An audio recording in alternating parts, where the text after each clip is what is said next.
Welcome to Mainstream Current, y'all. I'm Drew Hoagland, and today, I'm gooped and gagged. And I don't know if that's ever in a good way, but it's not in the way that I'm using it. In the past video, and I do think I'm going to release that one first before releasing this one, even though this was happening at the same time as... Anyway, the video I'm talking about is the Avangrid video, talking about down in Connecticut how they were trying to go private. Little did I know, at the same time, here in my own state, Maine, we were dealing with that same exact issue, but wait. I have two different articles I want to read from. This first one is from Natural Resources Council of Maine. Latest CMP reorganization plan raises concerns for Maine electricity customers. This came out September 16th, and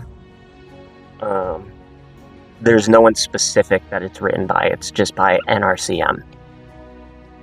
September 16th, the plan to take Maine's largest utility private is raising serious concerns about the impact of electricity customers and the role of utilities in helping the state meet its clean energy goals. Iberdrola's $2.5 billion buyout of public shares of Central Maine Power's, CMP's, parent company, Avangrid, will be considered by the Public Utility Commission, PUC, at its September 17th meeting. According to state law, the PUC must sign off on utility acquisitions. Spoiler alert, they sign off on it. PUC signs off for the total privatization of CMP without a review, despite other states, Connecticut and New York, wanting the review to happen before making any decisions. Nope, they were just full steam ahead. Maine's public advocate Bill Harwood, along with the state's leading environmental advocacy group, the Natural Resource Council of Maine, have repeatedly called on utility regulators to fully investigate the impact on ratepayers. However, CMP and Avangrid have petitioned for exemption from review, asking the PUC to waive its approval authorities. Why?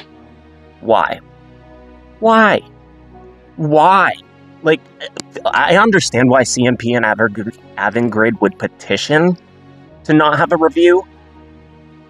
Why on earth would the PUC, Maine's PUC, opt out of that review? What are your thoughts? Leave them down below. The deal would result in an enormous loss for public transparency, making it even harder for citizens, reporters, and regulators to hold our utilities accountable and understand how the needs of Maine customers may or may not be taken into account by one of the biggest energy companies in the world. We just sold Avangrid off to Iberdrola, the largest electricity company, one of the biggest in the world, and now CMP's 635,000 or so customers are not represented in the state of Maine. The money goes directly to Spain and then to Qatari shareholders. Why?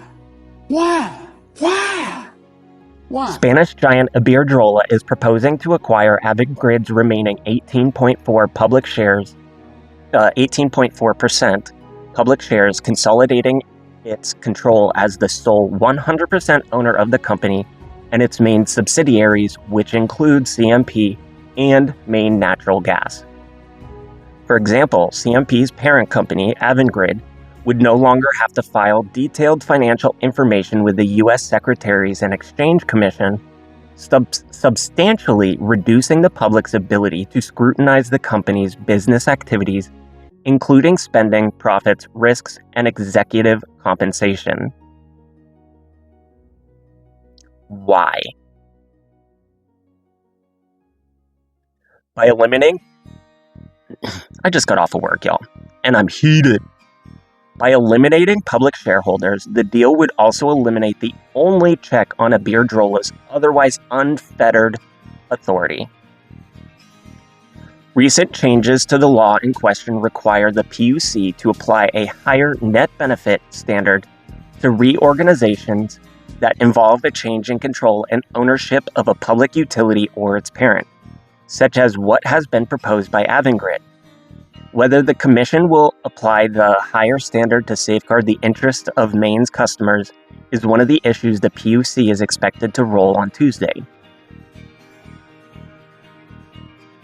The extreme weather and flooding Maine has experienced in recent years heightens the concern about the company going dark, advocates say. Because CMP's owners appear to be focused on profit-driven corporate maneuvers rather than bread and butter utility operations to improve resiliency, strengthen the grid, and rapidly bring on new clean energy across CMP's service territory in Maine. Negotiated at the above market price of $35.75 per share, the buyout already represents the interests of investors. What has not been taken into account so far are the interests of Maine customers, especially low-income families, said Schultz. Instead of focusing on improving utility operations and investing in resilient clean energy grid, we need CMP's parent companies are playing financial games, consolidating power and profits at the top.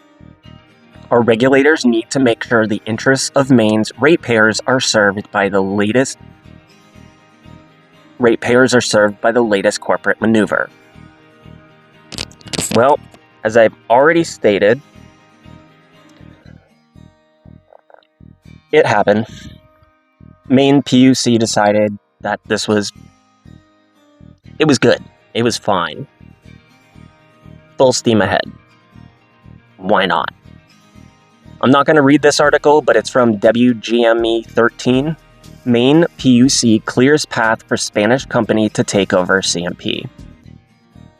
The article I will read, it's by the Portland Press Herald. If my laptop will load.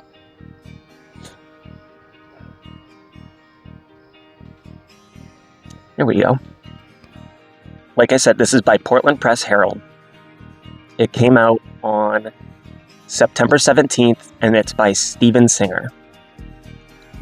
Regulators allow $2.5 billion corporate takeover of CMP to proceed without review. Why? The PUC agrees to waive state review of the deal in which Spanish energy giant Iberdrola will acquire the remaining shares in Central Maine Power's parent company, Avangrid. A divided Public Utilities Commission ruled Tuesday that Central Maine Power Company can skip state review of a $2.5 billion deal that put its parent company under the full control of a Spanish energy giant. I don't know if this is true or not, but would a review have potentially meant that Iberdrola would have needed to spend far more than $2.5 billion? Are they pushing things behind the scenes with money so that way they don't have to face public scrutiny? I'm just speculating. I'm questioning. If you have more information or a comment, leave it below, please.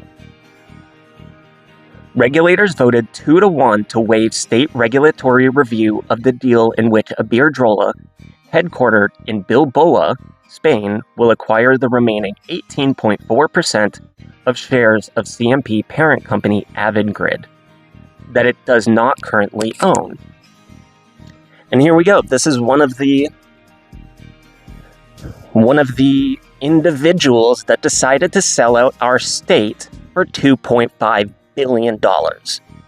I'm not going to call them scumbags, but this is one of those individuals. Chairman Philip Bartlett II, and I want to do more research on him, and Commissioner Patrick Scully followed a hearing examiner's August 26 report that said CMP's request for a waiver of state law calling for a review is warranted based on regulators' previous approval of the corporate structure. Commissioner Caroline C. Gilbert opposed the waiver. There you go. Gilbert. Thank you, Gilbert. One of us people. One of us Mainers. And I'm sad to say, I did a little background search on Philip Bartlett II. He's a born and bred Mainer that just sold our state out for $2.5 billion to a Spanish-owned company with shareholders in Qatar. Your time is coming for re-election or your term is up in March 2025.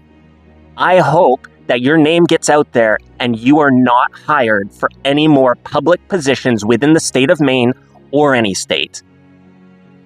Bartlett II, you have disgraced us as a state. And the fact that it's based on regulators' previous approval, because they did something like this, which is egregious and heinous and so much the lack of oversight, the lack of foresight, gooped and gagged. CMP is Maine's largest electricity provider, serving about 635,000 businesses and households in southern and central parts of the state. The utility argued that Maine regulators had already authorized Iberdrola's indirect ownership of CMP and Maine's natural gas in 2008 when Iberdrola acquired Energy East Corp, a predecessor of Avangrid. The 2008 reorganization was thoroughly litigated by multiple parties and resulted in the PUC's approval with 59 conditions, Scully said. Conditions include PUC's access to books and records, audit reports and tax returns, notice of adverse rulings or decisions, and other matters. Gilbert cited concerns about the passage of time since the 2008 agreement. Scully said the 2008 conditions included extensive reporting requirements and ring fencing conditions to protect Maine utilities ratepayers from financial harm resulting from the deal. Ring fencing is the separation of assets or profit of subsidiaries to limit risk or loss in a parent company. Fitch Ratings said in a September 5th note that Avangrid's ring fencing is porous due to the protections of economic regulations. The rating agency said the deal could be positive for Avangrid because it could benefit from the financial flexibility of Iberdrola. The Iberdrola deal will make Avangrid a privately held company exempt from filing financial and operational details with the U.S. Securities and Exchange Commission. Critics of the deal, including the Maine Office of the Public Advocate and environmentalists, focused on the provision. They said Avangrid would be a less transparent business and more difficult to monitor. The Natural Resource Council of Maine said extreme weather and flooding in recent years have led to increased concerns about CMP going dark because of its owners appear to be forced on profit-driven corporate maneuvers rather than bread-and-butter utility operations to improve resiliency, strengthen the grid, and rapidly bring on new clean energy across CMP's service territory in Maine. Scully said the deal would have no negative impact. Yeah, Scully, I'm going to hold you to that. And when it does have a negative impact, Scully, your name is going to be first. And Bartlett II, you didn't say that quote, but you signed off on it. Gilbert, way to go. Scully said the deal would have no negative impact on the PUC's ability to regulate CMP and MNG, Maine Natural Gas, resulting from the future lack of SEC filings at the Avangrid level. The most recent SEC filing by the Connecticut-based company with trades on the New York Stock Exchange was a supplement to an announcement of its annual meeting on September 26. We're getting to the end. Hold with me, people. In New England, Avangrid also operates natural gas delivery companies in Connecticut and Massachusetts and electric utility in Connecticut. Additionally, it operates 2 electric and gas companies in New York. Connecticut Attorney General William Tong, who we talked about, as well as State Consumer Counsel Claire Coleman, have asked Connecticut regulators to review the Iberdrola Avangrid deal. The State Public Utilities Regulatory Authority has opened an inquiry. It's more than we did. Well, I mean, I guess an inquiry was open and then the PUC was just like, yeah. So, Connecticut, I'm rooting for you. Do the right thing. Once fully private, Avangrid will no longer have an obligation to make filings with the U.S. Securities Exchange Commission. Will no longer have minority shareholders that could serve as a check on risky corporate behavior, and will no longer be subject to a 2015 shareholder agreement established when Avangrid acquired United Illuminating, Southern Gas, and Connecticut Natural Gas, the 2 Connecticut officials said. The New York Public Service Commission also decided to review the Iberdrola Avangrid deal. $2.5 billion, Bartlett II and Scully, that's what our state was worth. How much are you getting behind the scenes? Because ain't no way us Mainers want our utilities privately owned by a Spanish-based company with shareholders in Qatar. Ain't no way. So what the fuck is wrong with you? Why would you come to this decision? Y'all, I'm heated. So I'm going to wrap this up, but I do want to know your comments down below. Go ahead and leave a comment. Go ahead and share, like, subscribe. Do all those things. Get this out there because this is happening in our state and this is going to have long-term ramifications. I mean, maybe you thought I just rambled on here for 18 minutes, but I'm really trying to get the news out there that is going to impact us. We're already seeing above average electricity bills here in the state based on the country. It's not pretty. It's not pretty, and something has to change. And that's why I'm presenting this to you. There's nothing special about me. I just researched this. I sit in front of a camera and I rant to you guys. And then together there's discussion, and I love the comments down below, and it gets the discussion going, and it helps make me more aware of certain things and gives me different perspective, and I love it. So keep it up. And yeah, time to wrap it up. But until next time, y'all, have a great day. Ready? Fight!